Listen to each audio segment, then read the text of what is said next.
Hello everyone and welcome, welcome to our weekly Ask Kate live Q&A. We do this every week. It's your chance to ask questions about making in the UK and buying British. Hello Claire, thank you for joining us. Anyone that does join, please let us know and we'll say hello. You may have noticed I'm not in my house this week, I am somewhere special. We're at Forsley Hall. This is Adam. So I have the pleasure today of being able to interview Adam Mansell, who is the CEO of the UK Fashion Textile Association. And we are here in the delightful Forsley Hall in Northamptonshire. Now, Adam, I'm sure I'll interview Adam today. If you have a question for him, then please do ask a question as you go along. It takes a while for the questions to pop up on the screen, so bear with us if you asked a question and there seems to be a bit of a delay before we've spotted it. So Adam, would you like to go ahead and introduce yourself and say what the UKFT stands for and what it does? I will do. Hi everyone, as Kate said, my name's Adam Mansell. I have the honour to be the Chief Executive of the UK Fashion and Textile Association. We're the leading network for fashion and textile businesses in the UK. We do a whole range of different work for a whole different range of audiences. We do a significant amount of work in terms of business development for small fashion brands in particular. We take about 650, 700 companies to overseas trade shows every year. We help people break overseas markets such as Japan and the US. We tell them and introduce them to the best buyers and retailers in those markets. We help them with the technical aspects of building up a fashion brand. We help them understand the legal aspects. We help them to internationalise their websites. A whole vast range of things that we do for fashion brands. But one of the things we also do for fashion brands is help them introduce them to UK manufacturers. So we have a lot of fashion brands in membership. We also have a lot of manufacturers in membership, both in terms of garment manufacturers and textiles as well. And I'm sure some of you that have heard me speak have heard me say this thing before, but almost everything I'm wearing today is made in the UK, from my shoes to my jacket. The jacket itself wasn't made in the UK, but the fabric was. The tie was made in London and the jeans were made in Wales. The shoes in Northampton, obviously. So one of the things we do is help broker the relationship between brands and retailers and manufacturers, making sure that both sides of that relationship understand the needs of the other one.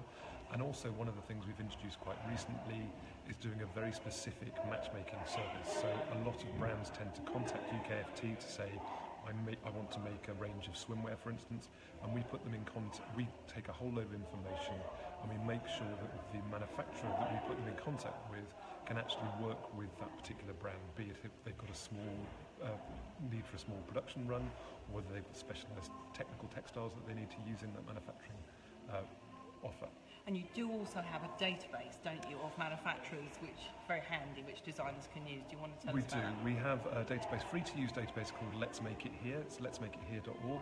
It's got about 350 manufacturers on there, everything from yarn spinners through to the CMT, cut, make and trim, people who make up the clothes, and it's free to use. It covers manufacturers from literally the very north of Scotland down to Devon and Dorset, so it's got a huge range of people, and you can search by categories and specialisms as well.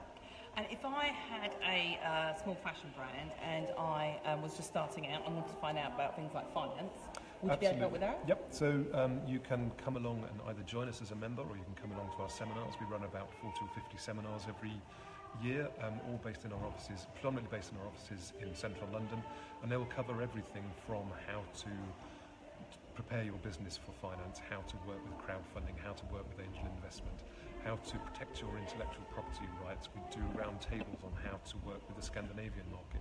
There's a huge amount of information that UKFT supply to both members and non-members, because after all we're there to try and help the industry within the UK grow.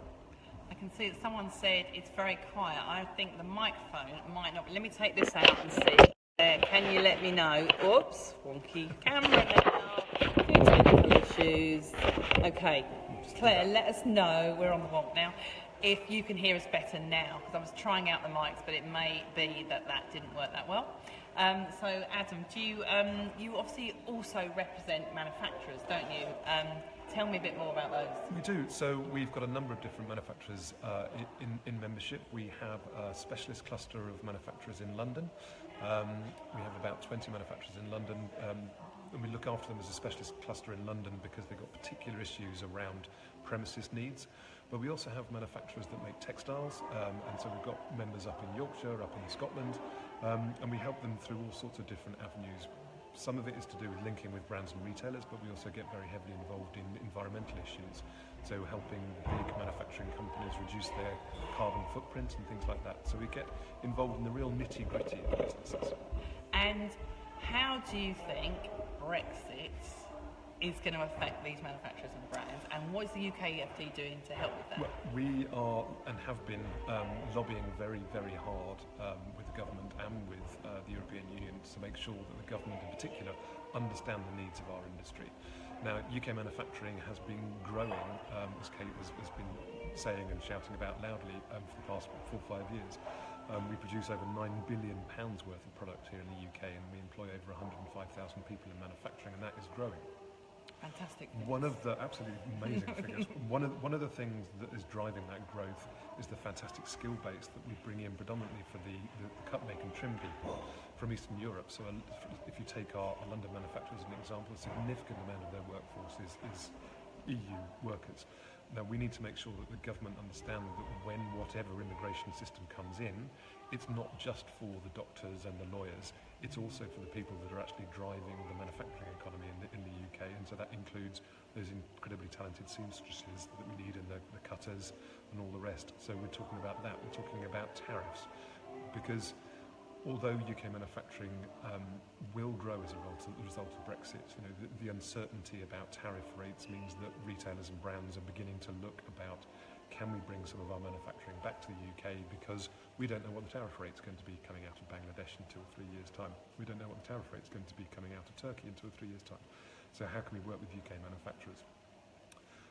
But we need to make sure that the government understand that there's the skills need, and there's an investment in manufacturing to make sure that there is the capacity to meet the needs of those retailers. And obviously, or occasionally, there is some bad press about UK manufacturing, and there was one such article yesterday in the Times, wasn't there? There was. So there's an article in the Times with a chief exec from a leading retailer who branded the vast majority of UK manufacturers as working unethically. I would absolutely 100% categorically refute that claim.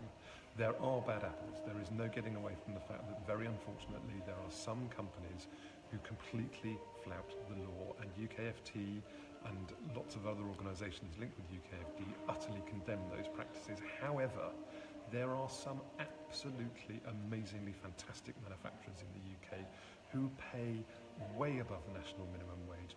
The London manufacturers we work with, most of them pay the London living wage. We have people like companies up in Scotland who have over 100 apprentices in their businesses. There are some absolutely wonderful businesses doing absolutely everything they can to raise the profile of UK manufacturing, and it is completely wrong to condemn all of UK manufacturing by the disgusting practices of one or two.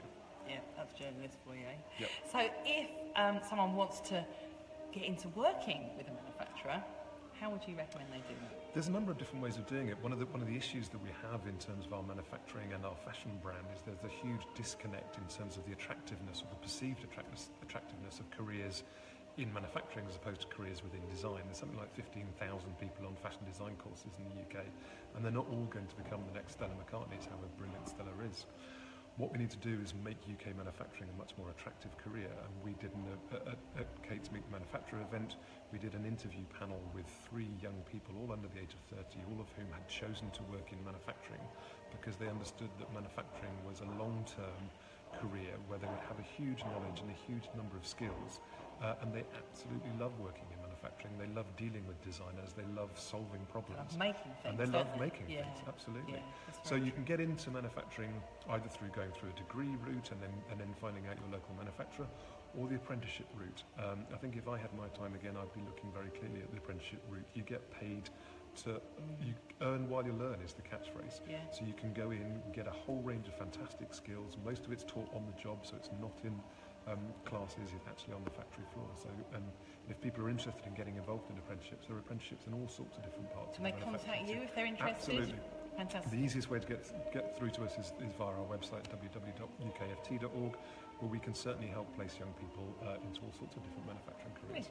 Okay, fantastic. So I think if anyone has a question for Adam, It looks like we're quite quiet today. We're doing an interview, so if someone's walking through the hotel wondering what we're doing. Because you can see we're live from Fawsley Hall this week, and I'm interviewing Adam Mansell, who's the CEO of the UK Fashion Textile Association. If no one has a question today, we'll be back as normal next week from my house. But as Adam said, if you want to find out more about what the UKFT does and you're a brand or a manufacturer that wants support with your business, then becoming a member of the UKFT is a very valuable thing to do. So you can find them at ukft.org. Fantastic. Well, thank you everyone for joining us this week. We're going to go back to our strategy day that we're doing now, and we'll speak to you again next week. Thanks. Bye. Bye.